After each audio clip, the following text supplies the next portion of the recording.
Thanks for being here. Subscribe to Cheating Stories Best, so you don't miss new stories. My husband decided to think it over and decide what to do, but it was all decided long ago. Today's story has a similar plot. Enjoy watching it. What exactly are the things he wants to know? Katie studied my face carefully. I knew she needed me right now and was trying to figure out if I was ready to explode. She hesitated again. I need you to make love to me from behind. One of my eyebrows rose as I looked at her. Damn, this is so hard, she said.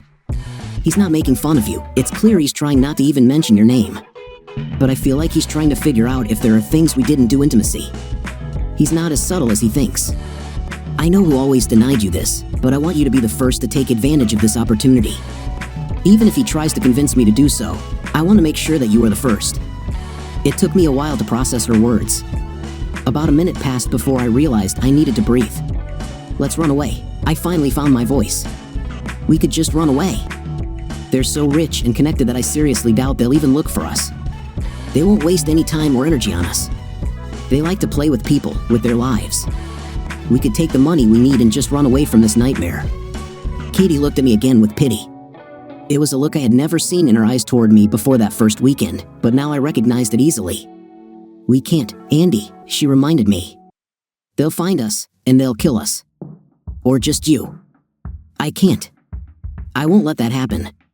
This was the main stumbling block in our relationship. We were both forced against our will. It was clear, and I felt honest on the surface, but we couldn't agree on the final goal. She was going to be brave, like a knight in shining armor, my protector, but I didn't believe for a minute that she could handle it. Maybe I wouldn't be able to handle it either. Valentine's Day was on Wednesday.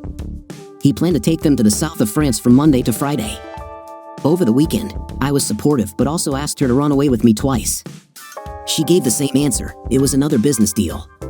Of course, I tried again on Sunday before her flight. Tell him you'll meet him at the airport, I almost begged. We'll pay cash for the tickets. Make sure we're in a different terminal. We'll catch them off guard. Give them a head start. Katie disagreed. I love you, Andy, she told me. You know we can't, and you know why. Please be strong for both of us, and I will do the same. I wasn't strong. I was vindictive and angry. I kept myself under control every evening when she called, trying to sound convincing on the phone. I found it difficult to concentrate on my task investigating worldview. I told myself not to feel sorry for myself or wallow in self-pity, but that was easier said than done. I knew my thoughts and emotions were all over the place, but it was hard to control myself. I spent Valentine's Day reading articles about marital exchange and a few others about CISM. I quickly realized that I would never be like those men who get pleasure from such things. The feelings of those who participated in this against their will were much closer to mine. That night, I couldn't sleep. I tried to reduce the problem to its simplest form. Yes, I felt worthless, and it was easy to admit that to myself. No, it wasn't just about comparing the night that the man had with my wife. It was more about what he had over me and what I didn't have.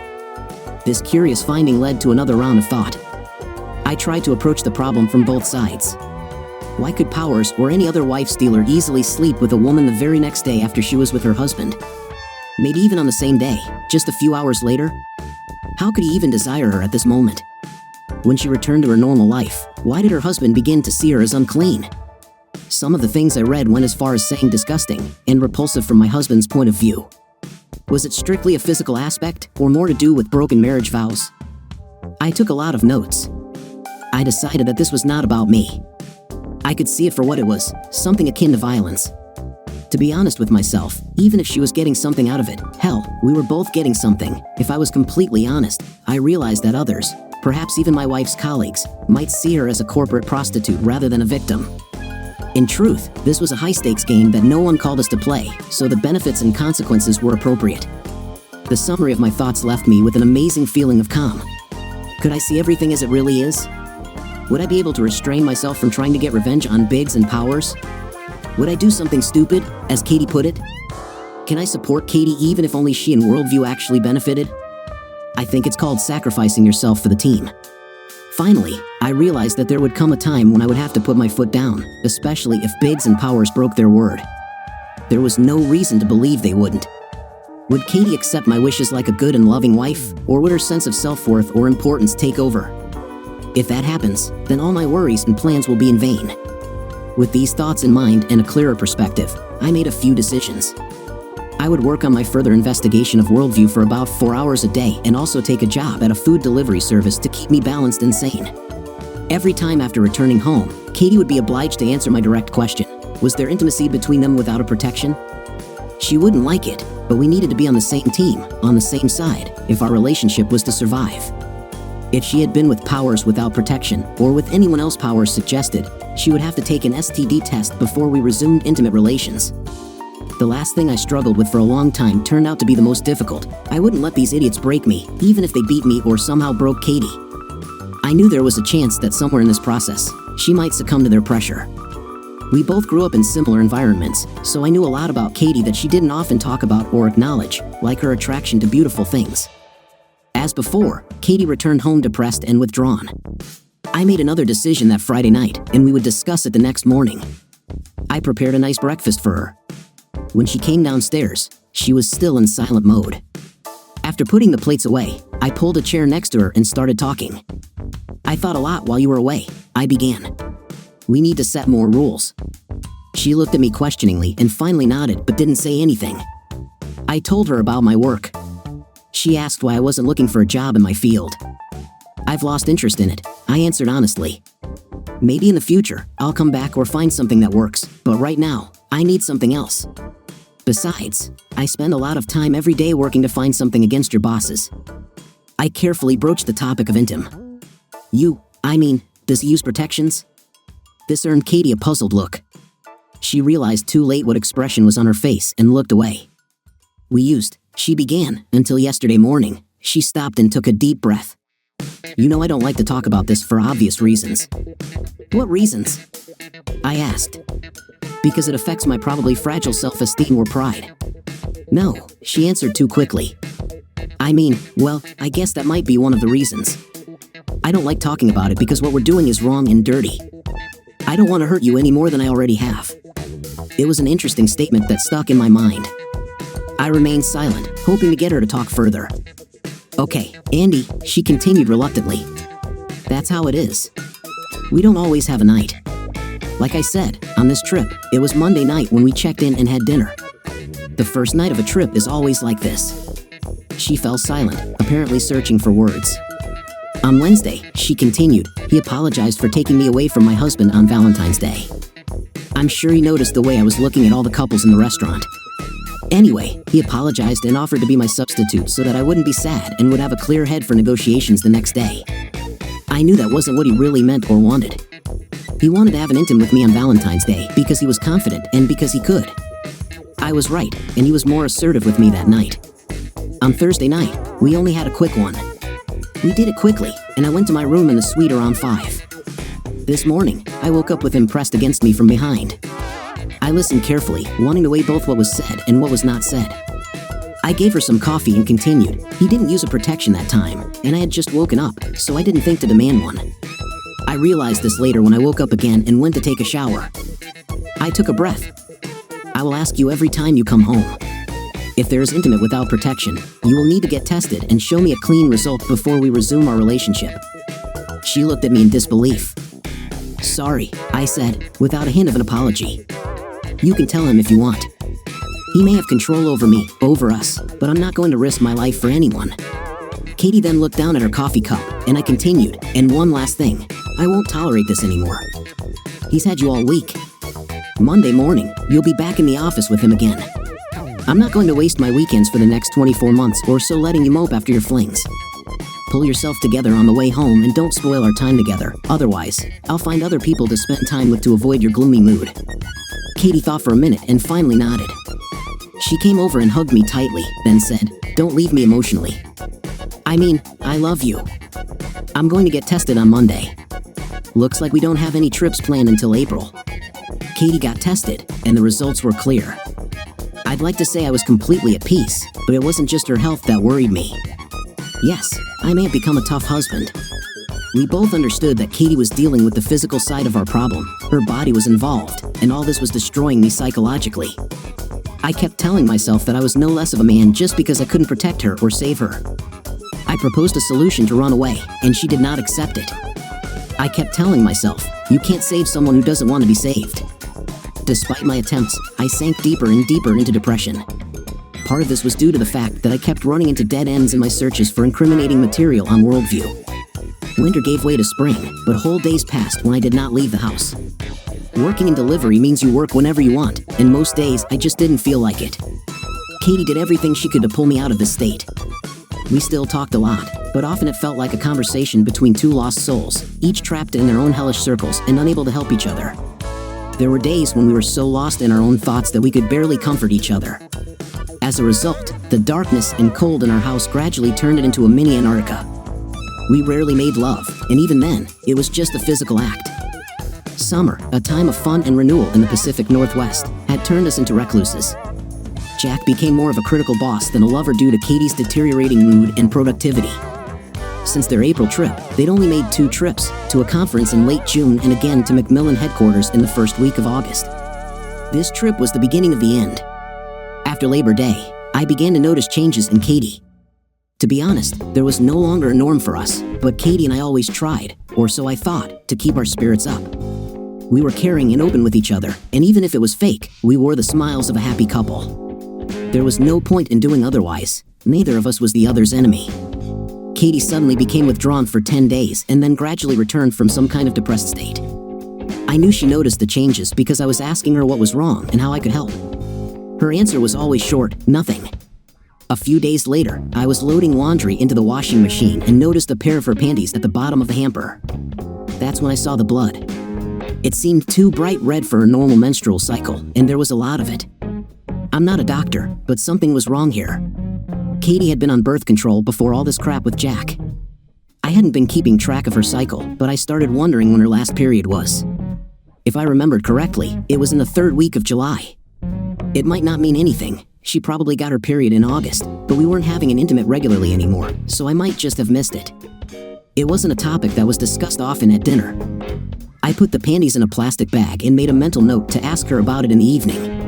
Unfortunately, I couldn't get it out of my head.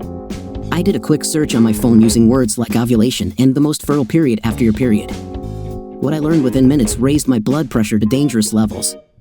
By the time she was supposed to get home, I had already counted everything several times and drank 2 full glasses of rum and cola. I wasn't sure I wanted to find out the truth, but I decided I'd find out anyway. Katie entered the house at 5:30, as she usually did. I usually cooked dinner in the evening since I hardly did anything serious at my food delivery job. She found me sitting at the kitchen table, staring out the window with no sign of dinner being prepared. "Andy, what happened?" she asked worriedly. "We need to talk," I said without emotion. Her face went through a whole range of emotions and shades. Finally, she went to the refrigerator, took out half a bottle of white wine, then took a glass. She sat down and filled her glass to the brim. "Washing machine?" she asked, without taking her eyes off the glass. "Yes," I answered quietly, then fell silent. Katie drank the wine and refilled her glass. Maybe she was stalling for time, thinking about it, but I couldn't say for sure. "I wanted to take them out and throw them away," she began. I waited all day to hear painful words and get answers, so I interrupted her. "To keep your poor, unsuspecting husband in the dark?" I urged. "Yes," she answered. I didn't detect any remorse. Perhaps she thought she could still make things right. "Mostly so as not to hurt you, dear," she continued. I didn't notice any remorse in her tone either, so maybe I understood everything correctly. We were already done. "Miscarriage or abortion?" I interrupted again. "The last one," she answered after a pause. "Damn it, Katie," I growled. "You can't even say that word, so why do it? Is that the level of respect you have for me? More precisely, disrespect?" This made her think. I thought I might have hit the nail on the head. If that was the case, we were really done already. "I forgot to take my pills," she finally said. "What?" I shouted, hitting the table with my fist, causing her empty glass to tip over. Luckily, it didn't break on the floor. "Can I explain?" she answered, also in a raised tone. "I know you're angry." I wanted to say the obvious, but I restrained myself. I was already tired of this day, tired of our situation, and the last thing I wanted was a long conversation full of excuses. I waved my hand, signaling her to continue. I actually missed a few days at the end of July. She started again right during her period and a few days after. I had been so distracted by all this pressure lately that I hadn't thought about it too much. I just made a mental note that I needed to get back to the appointment. And then it hit me, the first night I was with Jack. It really annoyed me that she called him by his first name. It's not that I don't understand that after being so close and working together every day, this is normal for her. It always felt like a slap in the face to me. I stopped Jack before we started. She spoke faster now. I needed to say something, so I explained my dilemma to him. He looked at me with a strange expression and then grinned ominously. "It's just perfect," he said. "I was going to tell you to get off the pills and give you a baby for being such a good boy." I jumped up from the table in rage. "Is that the word he used? Boy or something else?" She looked down. "I thought you said Mr. Perfect never said mean things about me," I questioned. "What happened? When did this change?" "That was the first time," she said, looking me straight in the eyes as if challenging me to call her a liar. "I don't believe you." I sat down again. "He would never want you to give me a child. Most likely, he wanted to turn this into a competition. It looks like he won. But here's another thought. You told him I make you take tests every time you come home, didn't you?" She looked at me, then lowered her head again and nodded. Anyway, I didn't think much about it. I missed a few days many times. I knew I was ovulating, but these pills usually take a month or more to leave the body, and I had already started taking them again. "Funny thing," I said, grinning and showing a round bag with small pills inside. "Looks like you only started again a few days ago." A shadow of fear appeared on her face. "I know what you're thinking right now, but you're wrong. At some point, he went to the bathroom and probably rummaged through my travel case. The next morning, the pills disappeared. When I asked him, he said that he was serious the night before and that he took them and flushed them down the toilet. He said it would be good for us. He said that if you were too lazy or depressed to find any worthwhile work, then staying at home and taking care of your child would be good for you, give you perspective, and renew you. I knew he didn't mean it that way. I was pretty sure he wanted to impregnate me, but what could I do? Tell him to go to hell? I shouted, or refuse in any other way. You know better, she objected. I know you probably laughed and agreed with him, I snorted in response. She shook her head in mock bewilderment. We were supposed to be a team, but we are no longer a team. I was afraid to tell you, so I told him. He was delighted, as I expected. I insisted and told him that I would not force you, or rather, as I said then, I would not allow you to raise a child from another man. He didn't believe me. He joked and made some derogatory remarks about you. I think he called you a loser.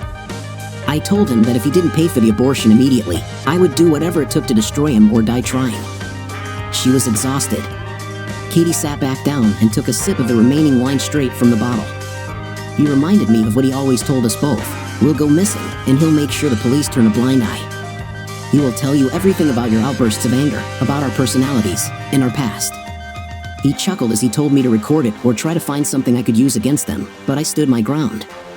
I couldn't do this to you. I love you. By that time, she was already crying. I looked into her eyes again. If you loved me so much, you would have listened to me long ago, I said.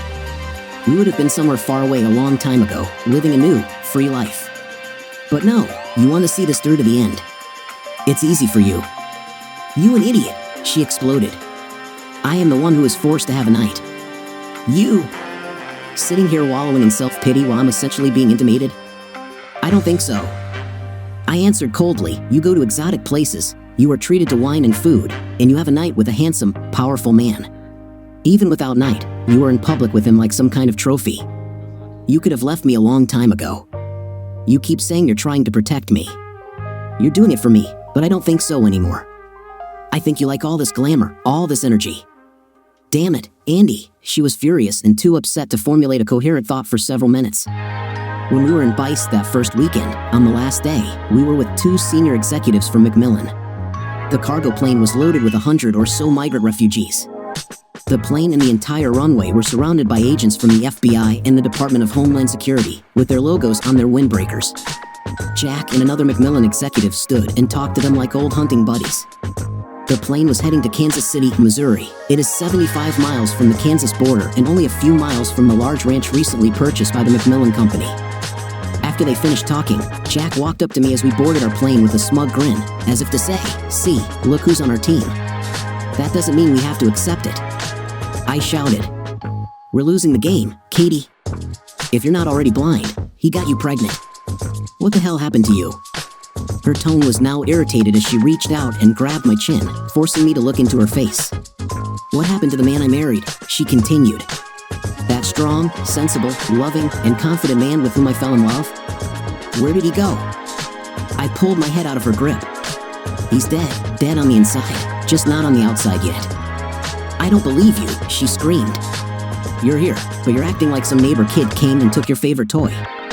You're not looking for a job. You sit in this office and do God knows what on your computer, some secret stuff, because I was looking." Imagine my surprise when I discovered that our hard drive was divided into parts, and your part was password protected. What is this? A movie for adults? Just something to relieve the stress while I have to smile sweetly and work with my tormentor all day? Yes, you are a victim." I muttered, "We're both victims." There was desperation in her voice as she took a deep breath that broke my heart. "Okay," she said, sitting up straighter in her chair. "You want to leave? Then leave. I'll give you a head start. I won't say a word to anyone, but they'll find out eventually, most likely sooner rather than later. Then it won't just be you, but that will suffer, too. I'll accept it because I love you. I just won't sign my own death warrant by running with you. It's your choice." I sighed heavily, realizing that our relationship had come to an end. She would never understand, and from her point of view, I would never see her perspective either. The insurmountable obstacle between us was too great. I already had everything I needed in the car. I had an escape plan of sorts. The new laptop I bought with cash that same day contained all my files from my home computer, and I had completely wiped that computer. I stood up and looked down at my wife. This wasn't how it was supposed to end. Little voices in my head were whispering. Some were screaming at me to sit down and try to work things out, but I couldn't. "I loved you with all my heart," I said, kissing her forehead. It took a few seconds for her to register my comment, and I heard her sob as I walked out the door. My comment was cruel and unnecessary, but I was so angry. For a long time after that, I regretted saying it. Moreover, I regretted that I had not said something kind that would have expressed the essence of our long relationship. Before Jack Powers, despite my need to escape, I wandered aimlessly for about an hour. I felt so lost, but no more than if I had stayed. When I stopped daydreaming, I realized I was in downtown Spokane. It's a completely different place after dark than during the day. If you've never been there, it can be an intimidating place. At the time all this was happening, the crime and homelessness rates were higher than in the Seattle metro area. Once upon a time, even a year before, I hated the problem of homelessness and even despised it, but after meeting Jack and Mortimer, I began to see these people as victims. Most of them were probably cheated out of what little they had. I had read but never believed that 2% of the world's population controls 95% of the world's real wealth, not bank money or inflated prices on the stock exchange, but real things that have value. I read that if chaos comes, a guy like Tom Cruise will end up in the same situation as me. His bank card and credit cards won't work either. He might have a little more influence than me, but his $345 million won't keep him out of the 2% club. The thought of how little chance I had against those worldview idiots almost made me turn the car around. A ragged elderly homeless man stepped out at a red light at a crosswalk, waving his battered wooden cane in the air. At one point, it landed on my hood with force. Perhaps it was my inner desire for revenge, but I jumped out of the car and shouted at him, showering him with obscene words. Several other homeless people appeared out of nowhere. I remember thinking it was an ambush and jumping back into the car. By the time I locked the doors, several of them were already banging on my windows from all directions. I put my foot on the brake, hoping the people in front of the car would move to the side, but they didn't budge. I pressed the gas a little while still keeping my foot on the brake pedal. Nothing happened. Someone was hitting the roof of my car with a metal pipe, and I knew it wouldn't be long before the window was broken. It happened right after I thought about it, and on instinct, I hit the gas, running over 3 men as glass shattered into pieces in my face. I felt and heard them throwing something at my car while I was running for my life. Trying to make a quick decision, I decided to drive north out of town toward the Canadian border. 12 blocks later, I saw red and blue flashing lights in my rearview mirror. I seriously thought about stepping on the gas again, but my car would never outrun them, so I pulled over and tried to stay calm. It didn't do any good. The description of my car had been given by at least 4 witnesses, one of whom even remembered my license plate. Plus, my driver's side window was broken. I was immediately arrested and taken to the county jail instead of Spokane because a sheriff's deputy caught me. After they took my photo, I was given a pillow and blanket and taken to a common cell. There were already 4 other men there who just looked at me with emotionless eyes. I sat huddled in the corner. Half an hour later, I looked at the others again, as I did from time to time, and one of them stood up abruptly. "What are you looking at?" he muttered, moving toward me. The very large man sitting next to him followed, and both walked toward me. No matter what, I must have sounded like a scared girl. The first blow reverberated off the top of my head as I covered my face with my hands. Then I felt several kicks, which made me instinctively curl up. Blow after blow rained down on me as I tried to protect my most vulnerable parts. The beating continued for several minutes, and I screamed in pain. Right before I passed out, I saw one of the other men, a huge guy, fighting the two who attacked me. I heard rhythmic beeps before I felt the 4 in my arm. The man, probably a doctor, called my name. I make a sound, my eyes hurt from the light or from the beating. Someone dressed like a nurse turned the small tap on the 4, and I went back to sleep. Consciousness came and went. I did not know how much time had passed.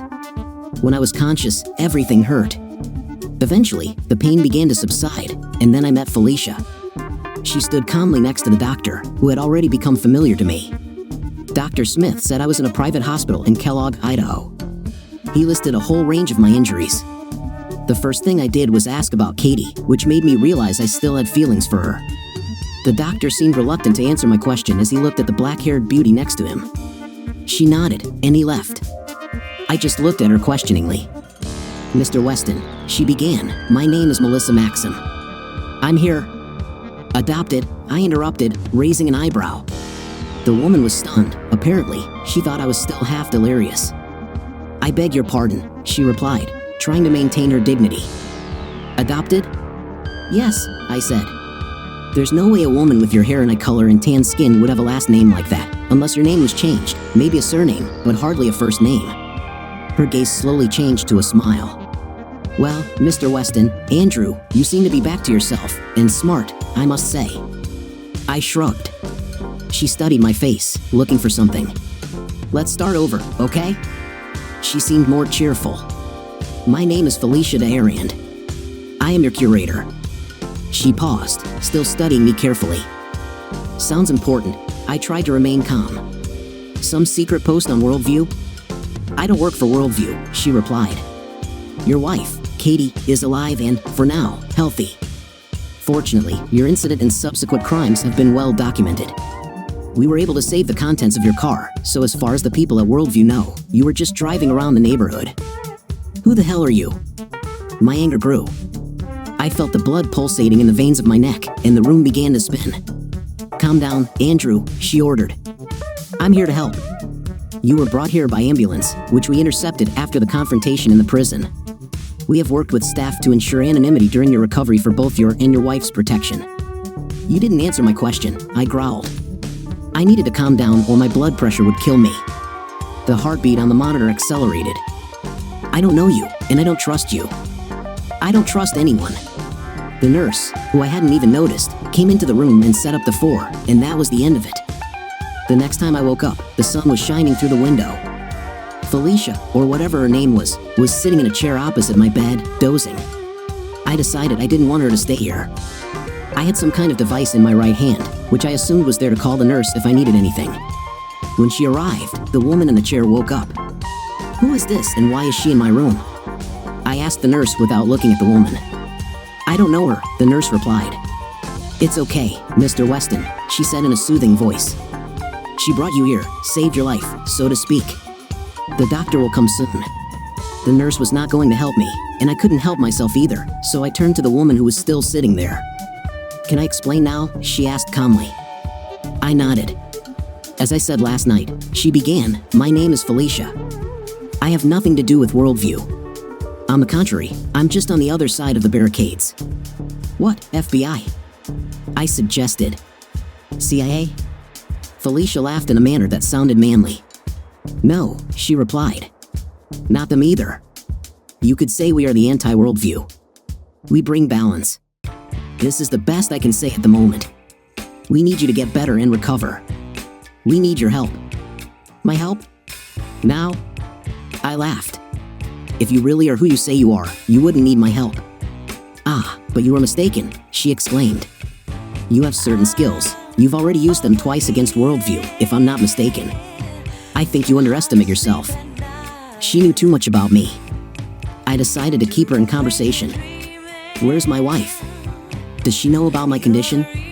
About what happened to me? Some things, she said. She knows you were arrested for hit and run. That's about it, at least as far as we know.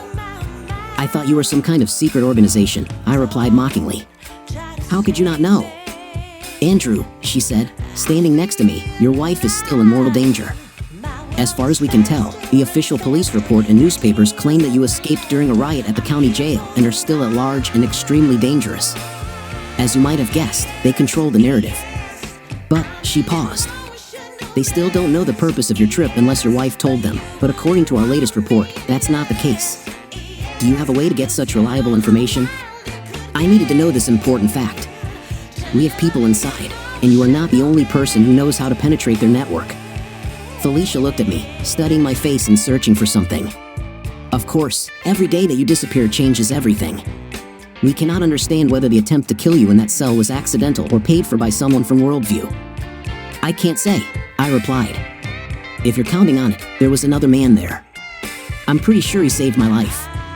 Saved, she said in a confident tone, and her gaze disappeared. He's one of ours, then. My nose itched, since all sorts of tubes had been inserted into my right arm. I tried to use my left one only to find that it was handcuffed to the bed. It's a precaution, Felicia explained. You won't be needing it anymore. She released me with a smile. I'll leave you for a while, she said. I'll give you time to think. Now, Mr. Weston, this is not some kind of game. We need your determination. I repeat, your wife is in danger, and from what I've seen in your file, I'm willing to bet you still love her. We need to get you back on your feet very soon. I thought about it the whole time she was gone. It took me about 5 minutes to make a decision. There would be no trust. I had a score to settle, and if I could get help with it, I was willing to negotiate.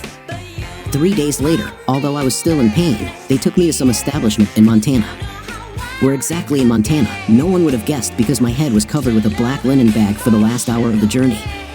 My apartment was spacious, and all my stuff from the car was there, including my music and the new laptop I bought the day I left Katie.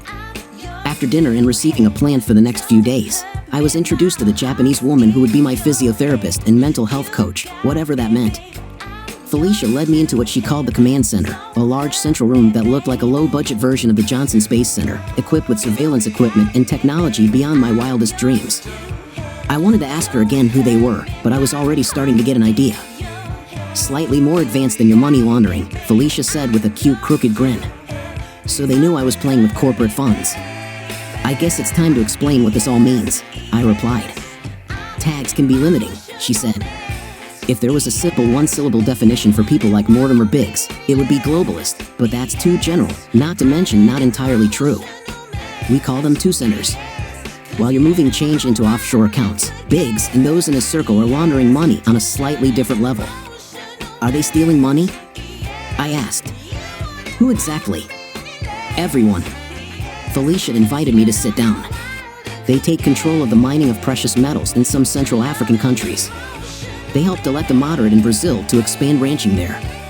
They are pushing a conservative in Argentina to open up the meat trade and pushing a progressive here in the States so their elitist friends can buy up farms and ranches at record prices to make billions selling and promoting plant-based foods.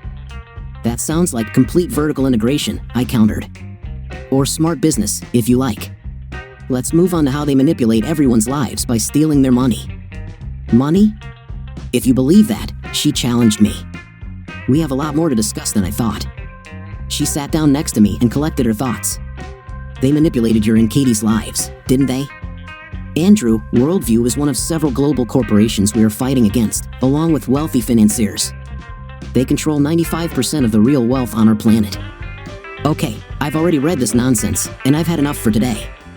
So I was kidnapped by a bunch of conspiracy theorists. Wonderful.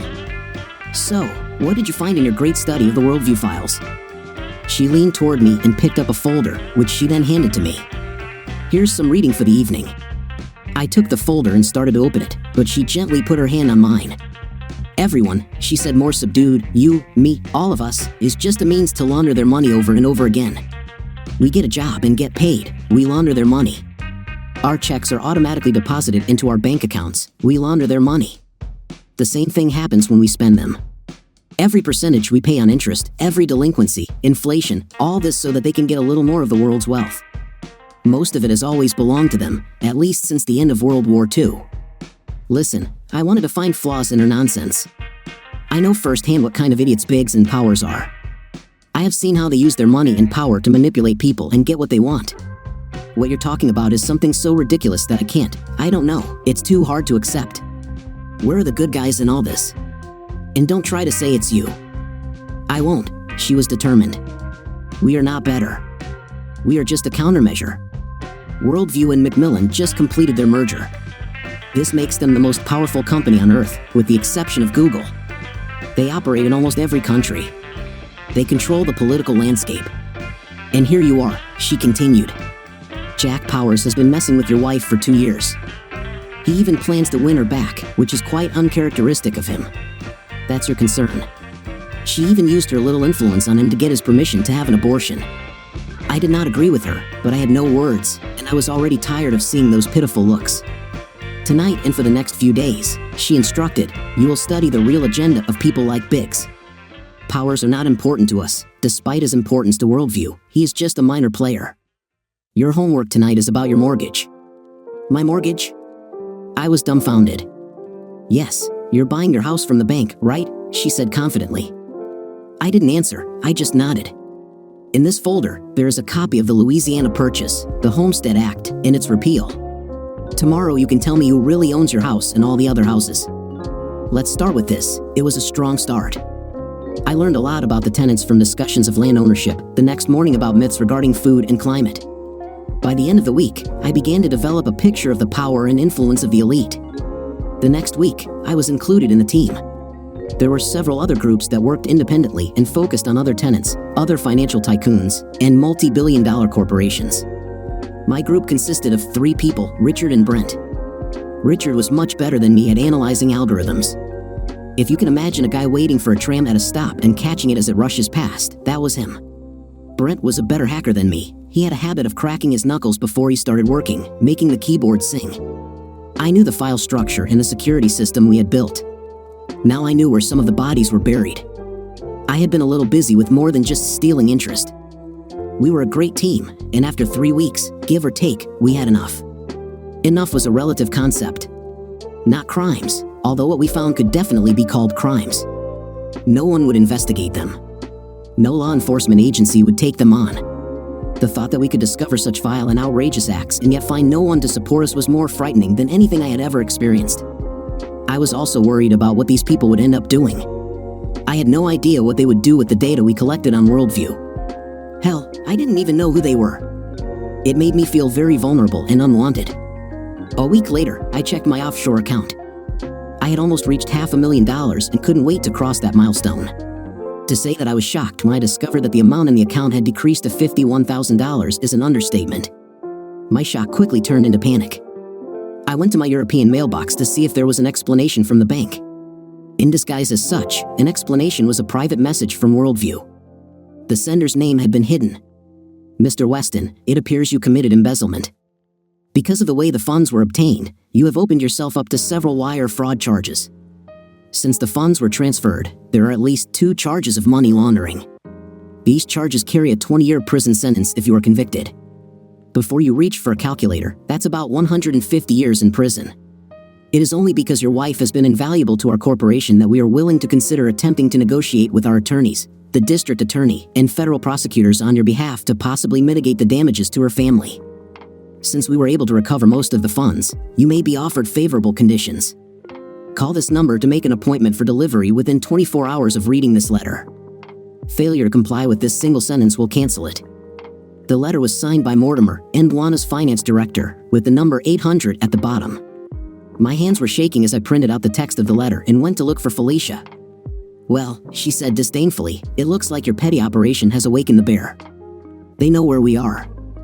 I was still in a panic. We need to get out of here. Andrew laughed loudly. If they knew, we wouldn't be having this conversation. Calm down, we are completely safe at the moment. We need to discuss strategy. Strategy? I said in an innocent tone. What strategy? I'm done. Not really. She sat down and motioned for me to join her. She shouted across the room to a beautiful, smartly dressed assistant to get us some water. I repeat, Andrew, she commanded, calm down. This is exactly what we wanted. I looked at her as if she were crazy. So, we let you continue, she said, as if it were obvious. Now we have everything we need, and with the exception of a few minor details, we can put an end to the Worldview McMillan merger. You will help us with this. You set me up, I growled. I'll pack everything I need and leave here in less than an hour. I will not become your scapegoat. When I stood up, Felicia stood up too. She hit me in the face with such force that I fell to one knee. My ears began to ring. I looked at her defensively, ready for her to try to pull me to my feet. Instead, I remained seated. The bustle in the room died down to complete silence.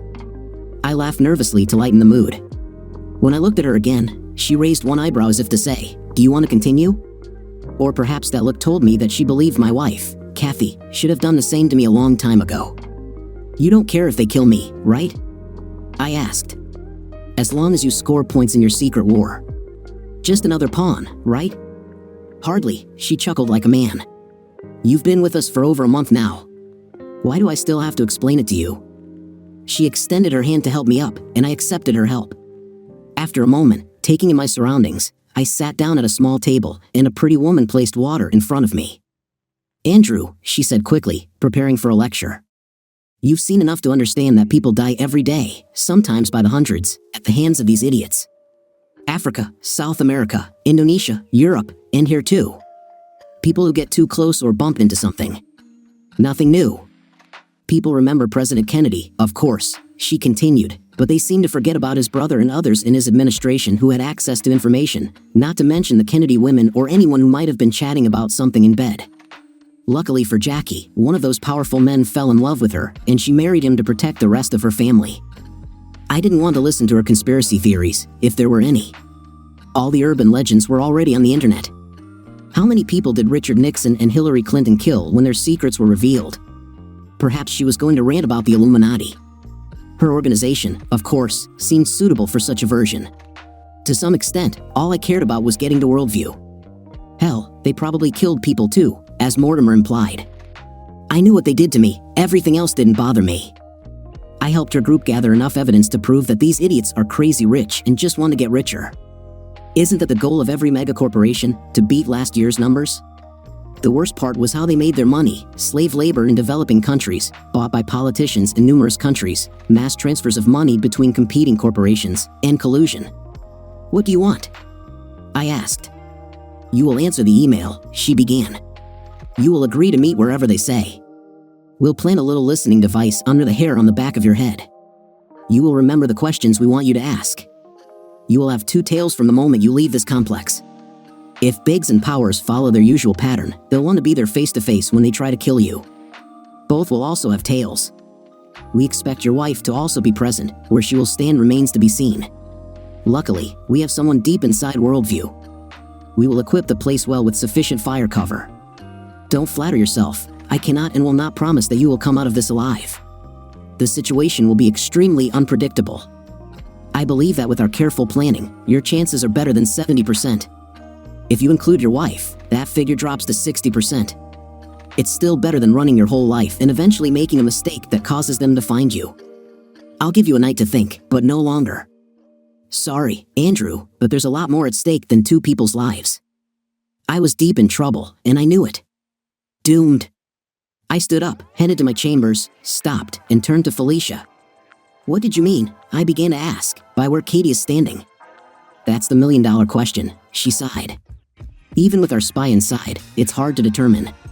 Either she's pretending to be Jackie Onassis for your benefit, or she's starting to develop real feelings for Jack Powers.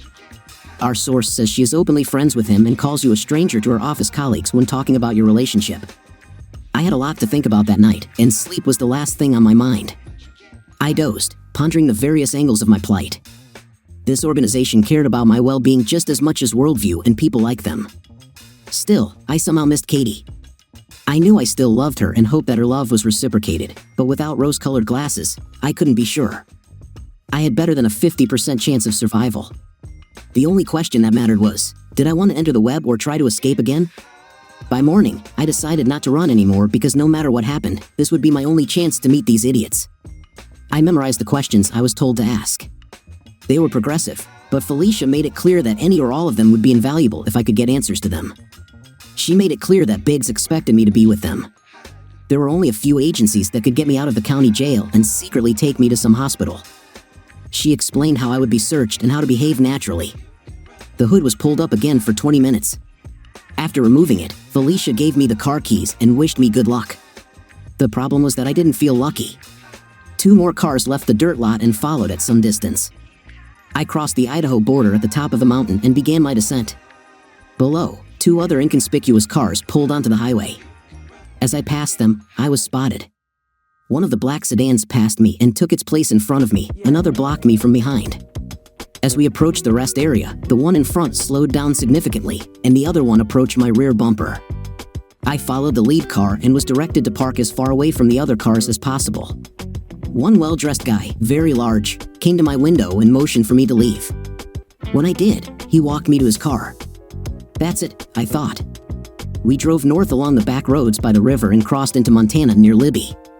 Another 20 minutes along a narrow dirt road brought us to a log cabin in the absolute middle of nowhere. If my tails lost me, the last known location would be the rest area. I hoped that the other tails following my tormentors had done their job. I was roughly pulled out of the car, which snapped me out of my thoughts. One of the men pulled my hands in front of me, and I was left almost like a duck in a small hut. Everyone stood waiting for my arrival. A fire was blazing in the stone fireplace. To the left was a large table. Mortimer was sitting there but stood up when they brought me in. To his right stood Jack Powers and my wife, Kathy. In an antique chair opposite the fireplace sat Claire Eastman, a distinguished saleswoman. The 2 men roughly sat me down on a wooden chair in the center of the room. I glared at my wife before Mortimer Biggs began his tirade. At first, she didn't look me in the eye, but my gaze burned through her, and finally, she met my eyes. When you know someone as well as I knew Kathy, there's little you can hide. She was scared. I would even argue that she was terrified. She also retained the feelings she had for me before I left her, which was good for me, I thought. Besides that, did she seem nervous or ashamed? Maybe I didn't know her as well as I thought. Time would tell, but judging by the angry, evil grins in the room, there wasn't much time. Weston, Biggs said angrily, finally, the big reveal. His old man's laugh was devilish as he stood up and walked to the right side of the table. Claire also stood up and came closer to me, but not too close. Powers stood next to Kathy and just put his arm around her waist. The 2 men who brought me were standing directly behind my chair, to the left and to the right. What a pain in the 5th place you've been, Biggs continued. He was such an inflated bag that I knew we were all about to hear some kind of speech. But it's okay. I told you what would happen, and here you are. It's symbolic that we are all together. He turned to smile at Jack and Kathy. Like everything else in life, something has changed. I had no idea that my defenders were surrounding the hut like in a Mark Wahlberg movie. I looked at Kathy for something, anything, from our past happy times. I didn't see much except perhaps a little sympathy mixed with fear. I wasn't going to give Biggs the pleasure of having the last word, even if they were going to kill me. You fat pig, I spat. I enjoyed playing with you in your company. It's a shame I won't see the end of you, all of you. Mortimer turned to look at Powers with a grin. I'm glad to hear it, young man. His tone was cynical. You must have had a lot of fun thinking you outsmarted someone. Let me tell you a little secret, Weston, after you hacked our system the first time, when you thought you were so smart that we hired you? That wasn't our reason. We did a deep dive on you and Kathy and realized we had something special. He waved his hand toward Kathy. 2 orphans with skills that would help our organization, without families to get in the way. Biggs looked at me again like he had at the party a year ago, like Jekyll and Hyde. We didn't need your damn computer skills. His voice was now filled with hatred. We needed her. He gestured towards my wife. All you had to do, he told me, taking the gun out of his desk drawer, was play by the rules. But you couldn't do that. Even after I explained how kind we were, how courteous. Let that idiot impregnate my wife. I shouted, spilling everything out. You took everything from me. Come on, kill me. Your days are numbered, idiot. Mortimer pointed the gun at me. You led us straight to your little band of do-gooders, Weston. I want you to realize your ultimate failure when you take your last breath. Alas, all those questions that I remembered will not be asked. As Biggs aimed the weapon at the center of my chest, Kathy moved with a dexterity I never knew possible. She grabbed a heavy glass paperweight from the table and struck my would-be assassin in the right temple. Everything that happened after that was a blur as several events unfolded in an instant. Mortimer's gun went off as the side of his face was smashed. The bullet flew across my right shoulder, narrowly missing me. I heard a thud behind me as Biggs dropped the gun and collapsed to the floor. There was a noise to my right as Jack rushed towards my wife. Claire Eastman had a gun and shot thug number 2. He fired and hit Claire. Her weapon slid across the floor towards me. In front of me, Powers grabbed Biggs's gun from Kathy and pointed it at me with a pleased grin. But Claire had a second weapon. As I raised the gun at Powers, another shot rang out. Claire put Powers to bed just in time. When I looked at Claire, she smiled, although she was clearly in terrible pain. Then her gaze moved to my right shoulder. I turned around with the gun and saw Kathy pointing it at me. "Don't, Kathy," I ordered her. "Drop him." I heard both shots when I closed my eyes and fired. Within seconds, I felt a terrible pain in my right shoulder before I lost consciousness. 30 hours later, I woke up at the base where I had been before. The operation to remove the bullet was successful.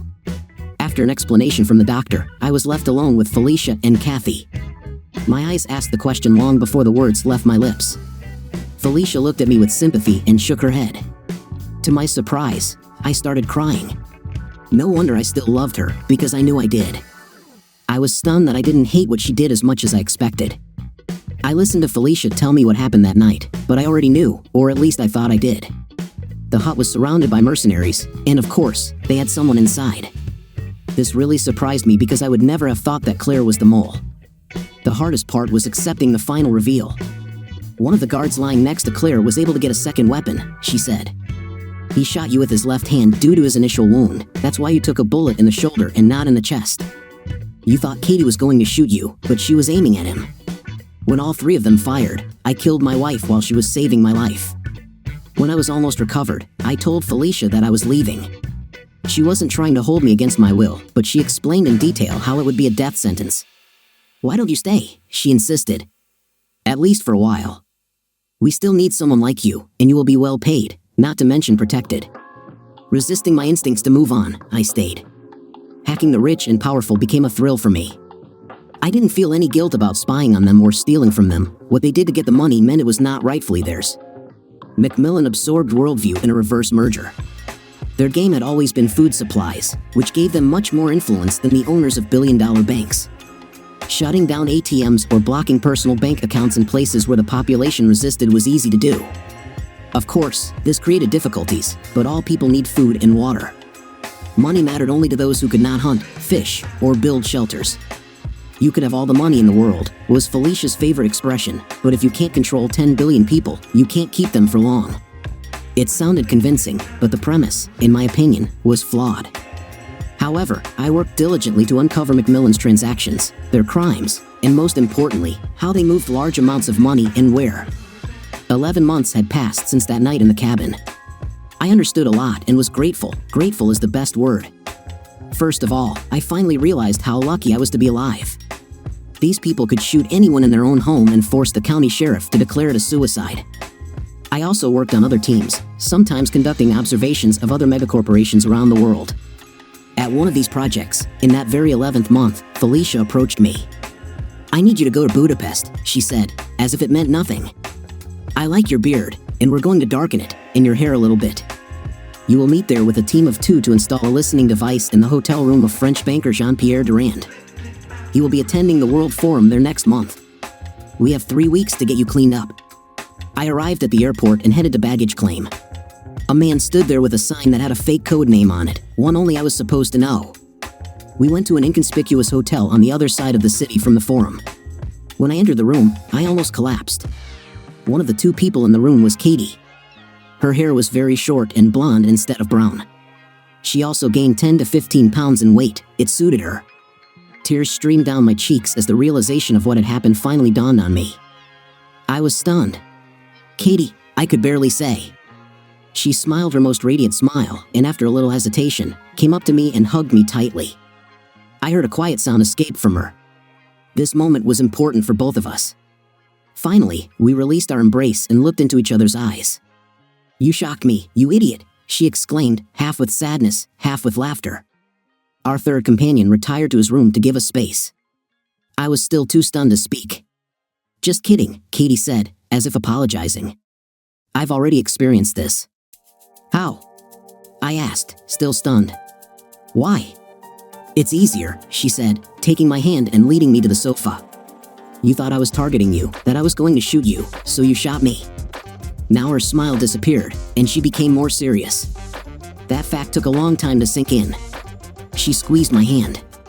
But we were in complete chaos, and I can imagine you trying to come to terms with the loss of your life in that cabin. I raised an eyebrow instead of repeating my question. The why is more difficult, she said with a deep sigh. Felicia may not have told you, but the hut was surrounded by Worldview and Dominion mercenaries. We didn't hear any gunfire outside because all their weapons were silenced. 13 people died outside the hut that night, 8 of them from Worldview. I had no idea that Claire was on the Dominion side. Dominion? I asked stupidly. Katie looked puzzled. Yes, you know, she answered in surprise. Who are you working for? Seeing my stunned look, she asked again, you never knew the name of the organization you helped? No, I didn't want to know, I replied. I didn't ask, and they didn't tell me.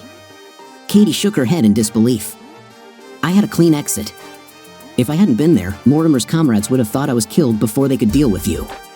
My blood and DNA were removed before the authorities were called. Felicia said she was sure others at Macmillan knew what he and Powers were doing to me. You were the missing link. They expected that you, having stolen their money, would somehow be found and recruited by the Dominion, which would explain the massacre without my presence. Why did they hide this from me? I asked emotionally. Why would Felicia do this? She should have known how much I suffered from killing my wife. She knew, Katie answered immediately. Your pain has become her pain. That's why we're here together now. She moved closer and squeezed my hand even tighter. When we finish this task, we can be free to start a new life, new personalities, a new life. That's what she promised. Do you want this? I really wanted this more than anything, but I was too tired of being manipulated. In an instant, I decided that I could not live like this. I don't know, I said sadly. I'm tired of this life. I'm tired of humanity. In my opinion, Dominion, or whatever they call themselves, is just another side of the same coin as Worldview. I've lost faith in people. I understand, she said. After everything we've been through, we were both single for a long time, even when we were in two-parent families. What are you going to do? Go back to your adoptive parents? To be honest, I told her the truth. I'm not entirely sure. Well, she let go of my hand and put her palm on my cheek. I would like to be a part of your life if you will let me. I miss you, and I realize that I need you. She stood up and headed to the kitchen, asking if I was hungry. She wasn't going to insist. Jean-Pierre was as rich as it gets. We were screened as we entered and exited, pretending to be waiters at 3 events held at his 140-acre villa. The equipment we were trying to install had to be replaced with something that could not be detected by scanners and could not be found during a standard search. This was the last day before we could install the listening devices. Katie and I spent our nights talking about everything, just like old times. She never tried to show me any intimate behavior. She didn't even kiss me. This seemed strange to me, given our past connection, but I also remembered that this was how it all started many years ago. I thoroughly enjoyed her company, and she seemed to feel the same. On the last night before we returned to the States, I asked her, why did you say we were free to leave Dominion? Felicia or anyone else didn't say a word to me. Because I'm waiting for your answer, she replied with a faint smile. Have you considered my proposal? I've really thought about it, I said. I don't think so, I lied. I'm not sure we can restore relations. I can't handle another failure or rejection or anything like that. I know it's scary, she said understandingly. I have my concerns, but I don't want to give up on us, not after everything we've been through. Let me ask, do you still love me? Here it is. Yeah, was my monosyllabic answer. But we need something more. Katie thought about this statement. Okay, she began. So we both still have one important component. Can we build something on this? That's the million-dollar question, I shrugged. I would like to, but it will take time. Katie nodded. I know this, and I'm ready to give you all the time you need. We'll both need that patience. She took a deep breath. We are here together now. She held my face tightly and leaned closer. We are together, and we will either return home or find a new home somewhere else. I'm not sure, was all I managed to say. That's enough, Andy, she whispered. Look at me. I love you. I've always loved you. Remember? You and me against the world. Yes, I spat. Except that you were still with him. I've seen the emails. You had a night with him in our bed. How could you? You know how, she said pleadingly. What choice did I have? You left me unattended and alone. What should I have done? Refused? I'm tired of this old excuse. I was tired of everything. I was so tired. You could have left with me, Katie. You could have believed in me instead of taking the easy way out. Let me ask you something else. I thought I knew the answer. I was almost sure of it, but I needed to hear it from her. Has Powers ever bullied you? Her first expression was one of bewilderment, as if I had gone crazy. Then she seemed to begin to think about my question, and finally, perhaps even from my point of view, it all happened quickly. I saw her eyes move quickly as she tried to formulate an answer. No, she looked straight at me rather than lowering her head. No, I guess not, at least by my husband's standards. If they had never found me, I asked bluntly, would you have stayed with him? Of course I would stay, she answered just as quickly. I was trapped. There was nowhere to go, nowhere to hide. Just because I wasn't willing to risk my life doesn't mean I had any feelings for him. From my point of view, he forced me every time. It's hard for you to understand because I didn't resist. There was a long silence during which we both processed our thoughts. She seemed faster. Andy, she began, I realize we've been through hell and back. I also don't think we've lost love, at least not in the abstract sense. To me, our problems have to do with respect and trust, mostly trust. You can tell me, but it seems to me that you want to move forward with someone who will truly listen to you and consider your ideas, or at least discuss them fiercely and sincerely. I didn't do this when you were practically begging me to leave with you. I thought I knew better. And until that night in the Ocoral, I believed I was right because I was higher on the corporate ladder, closer to the action than you. It was only after that night that I realized I had allowed my pride to drive my actions. Between my own shortcomings and Powers' promises not to speak ill of you, I had fallen into the trap of subconscious humiliation. You weren't working anymore. You would eventually break under the weight of a stronger man, something like that. Without realizing it, I gradually belittled you as a husband. This is what hurts me the most because I allowed this to happen, and I would really like to have a chance to fix it. She said a lot in that confession. I decided to remain silent and think carefully about her words before speaking. The moment was too important to act impulsively. It's more than that, Katie, I said, taking a deep breath. I've been belittled, as you put it, ever since that party. You knew what would happen, and of course you said you were trying to protect me, but it hurt that you didn't trust me enough to warn me, to let me know what could happen. We have always been a team. You have to admit that this was your fault. You must admit this and promise to never exclude me from decisions again, no matter how big they are. Katie took her time agreeing to appease me. This was a good sign. I thought I was doing the right thing. She replied quietly, maybe. I answered immediately, but put yourself in my shoes. That's all you need to do to understand. I was never unreasonable during our entire ordeal, Katie. I'm just tired of your disrespect. We will need to work hard to repair our relationship. You said it yourself, and you will need to work on rebuilding respect and trust. If you can't agree to this, then we shouldn't waste our time. I agree, she said, extending her hand again. I will, Andy. I'm ready to start.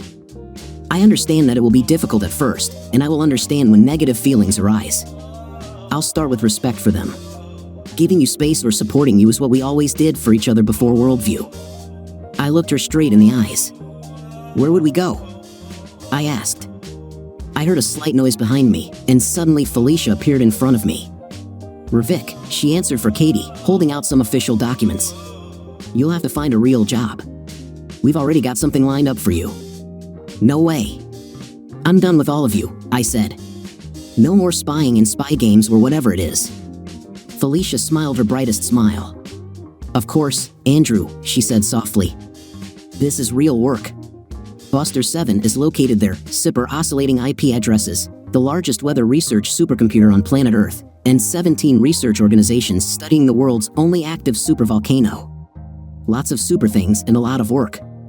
If she wants, Katie can find a job with low responsibility or start a family. Your salary is enough for both of you. Everyone wants a happy ending, and I was among them. More often than not, in fact, when Katie and I decided to resume our life together, I thought we made the right choice.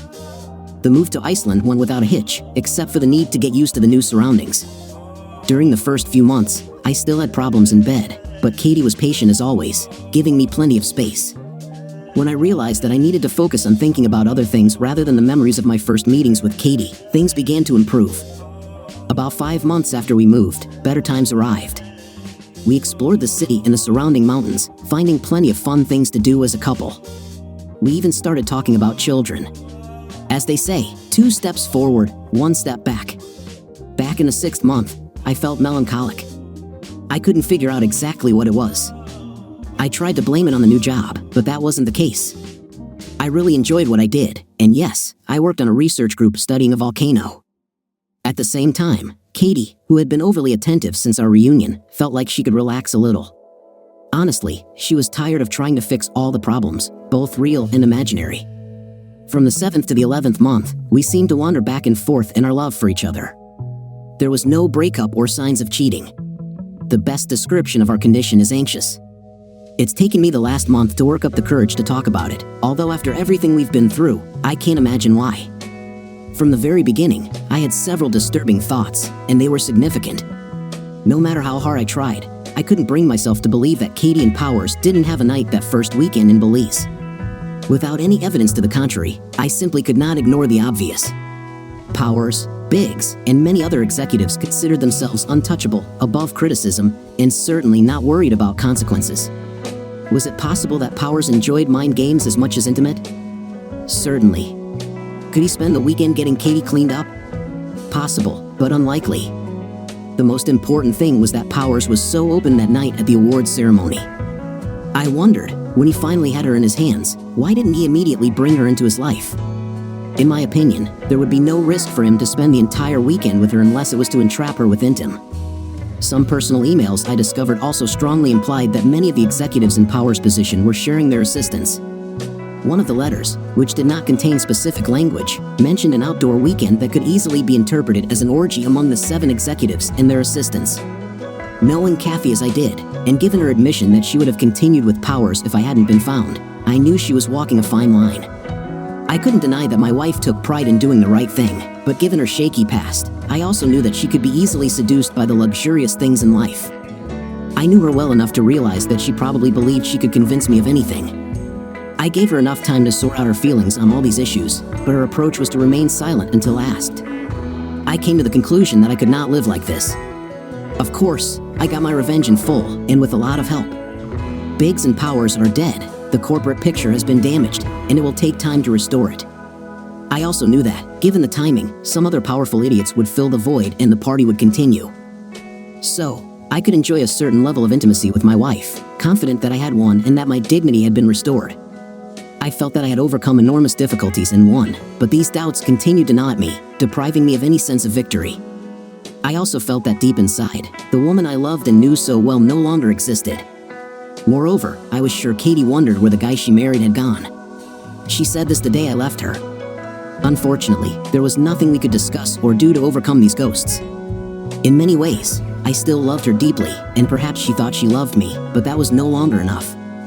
The foundation from which we started collapsed under the weight of mistrust. Katie was 3 days ahead of me when I returned home after work on Wednesday. She had already prepared my favorite drink and asked me to sit with her in her living room. I can't figure out why, but it doesn't work the way I thought it would, she said. A small tear rolled down her cheek, although she tried her best to hold it back.